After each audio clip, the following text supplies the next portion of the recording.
Bacon qui a remporté le sprint hier se laisse piéger, va aller sur l'anneau de pénalité. Simon Détieux, Fabien Claude font le plein, vont ressortir en tête, tout comme Christiansen, tout comme Émilien Jacquelin peut-être et Antonin Guigona. Oui, c'est fait pour les deux, tout comme Tarier-Beu, Sturla Laigrid, Quentin Fillon-Maillet. Bref, beaucoup de favoris sont là. Simon Détieux passe en tête, vous le voyez avec Lodo Sarcis, c'est lui qui emmène maintenant.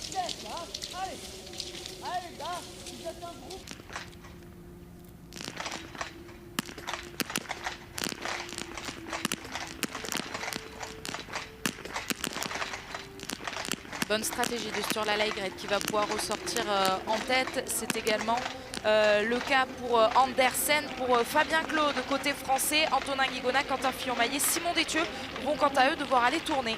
Émilien, il me semble, fait un 5 sur 5 lui aussi. On va regarder ça à la sortie du pas de tir. Et on est vraiment sur une course de très haut niveau, hein. Je le réexplique encore une fois. Alors, on va voir comment ça skie devant. Est-ce qu'ils arrivent à s'entendre pour surtout pas que ça rentre. Ça y est, Émilien, il se montre enfin. C'est lui qui passe devant désormais. Et là, il envoie. Hein. Il envoie en un temps. Là, ça va très très vite. J'ai l'impression que personne n'a essayé de le suivre. On est plan de face, donc ça écrase. Mais je pense qu'il est désormais seul en tête. Ouais, c'est bien le cas.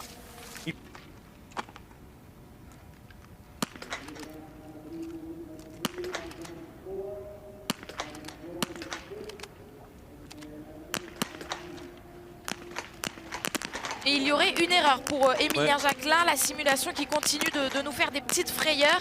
Alors est-ce qu'il y a une erreur ou pas? Est-ce qu'il va ressortir? On va le voir tout de suite à la sortie de ce pas de tir. Aspenes, lui, est le Norvégien qui s'en est le mieux sorti. Tout comme Sturla Laigrid qui a une bonne tactique. Hein, toujours Bogutveit aussi va ressortir. Fabien Claude aurait fait une erreur. Ouais. Et donc Émilien Jacquelin, on l'a pas vu à la simulation, mais est bien allé sur l'anneau de pénalité. Oui, parce que j'ai cru qu'il avait même oublié de tirer une balle. Donc apparemment, il va sur l'anneau de pénalité. Le voici. Si à la régie vous avez la possibilité de revoir le tir et de calculer combien de balles Émilien a tiré. J'ai pas réussi à discerner correctement les choses. Toujours est-il que là donc il allait faire un tour de pénalité. Il ressort quatrième à 10 secondes. Quentin est bien revenu hein, sur ce tir. Vous le voyez, il est rentré désormais à 15 secondes. Il pourra jouer la victoire sur le dernier tir car devant c'est des noms qu'on connaît un peu moins. Allez, Laigrid essaye de prendre les commandes pour ne pas laisser rentrer Émilien qui est reparti à fond. Et c'est Quentin, j'ai l'impression qu'il accuse un peu le coup là dans ce début de tour. Il était normalement 5 secondes derrière Émilien. De visu comme ça, on a l'impression qu'il est un petit peu plus loin. On va attendre de voir vraiment des temps de passage. Alors combien y a-t-il d'écart entre ce premier groupe et le suivant? 11 secondes. 11 secondes d'écart pour ce groupe. Donc vous venez de le dire à Alexis, il y a Quentin Fillon-Maillet, Fabien Claude et puis les Norvégiens que l'on surveille, Christiansen et Tarier-Beu. Bon. Il vous fait mentir, vous, Alexis, et il ne respecte pas les consignes de Vincent Vitoz de bien rester au chaud. Non, non, non. Émilien Jacquelin, il le sent, il prend les devants et il vient de déposer à nouveau ses concurrents directs. Émilien Jacquelin est le plus fort, il le sent et il le fait savoir à tout le monde. Ah, sur les skis, il est vraiment fort. Il est vraiment fort sur les skis. En tout cas, Laigrid n'est pas capable de suivre pour l'instant. Quentin avait repris un peu de temps, mais finalement, Émilien réaccélère, donc ça fait réaccélérer tout le monde. Quentin va subir ça et il va arriver avec 5-6 secondes de retard sur le groupe de Laigrid à peu près. Émilien lui aura 3 secondes d'avance à peine sur Bogutveit.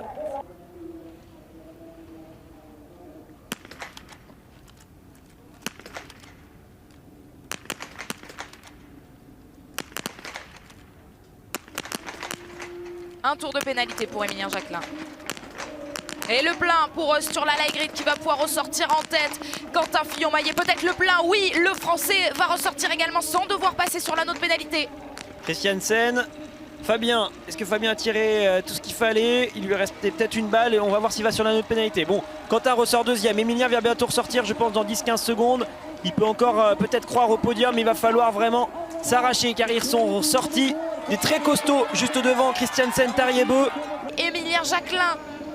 Et Émilien a réussi à distancer Christiansen et Laigrid, c'est bien parce qu'il ne faut pas l'emmener sur un sprint hein, sur le porte-bagages. Christiansen, on sait qu'il est redoutable. Allez, les positions vont certainement rester comme ça, la ligne d'arrivée est déjà là. Deux Français sur le podium, on l'espère, mais ce sera aux deuxième et aux troisième places, puisque Tarier-Beu aujourd'hui a été le plus fort, notamment dans ce dernier tour. La victoire aujourd'hui pour Tarier-Beu, comme Ingrid Tendrevold, sa compatriote, il y a quelques instants sur la Mastart. Deuxième, Quentin Fillon-Maillet, auteur aujourd'hui d'un très beau 19 sur 20 et la troisième place Quelle démonstration à ski aujourd'hui d'Emilien Jacquelin. 18 sur 20, c'est simple, c'est le seul de ce top 5 qui a fait plus d'une erreur. Emilien Jacquelin à 18 sur 20 aujourd'hui sur la Light Grid. 20 sur 20 certes, mais il termine 5e.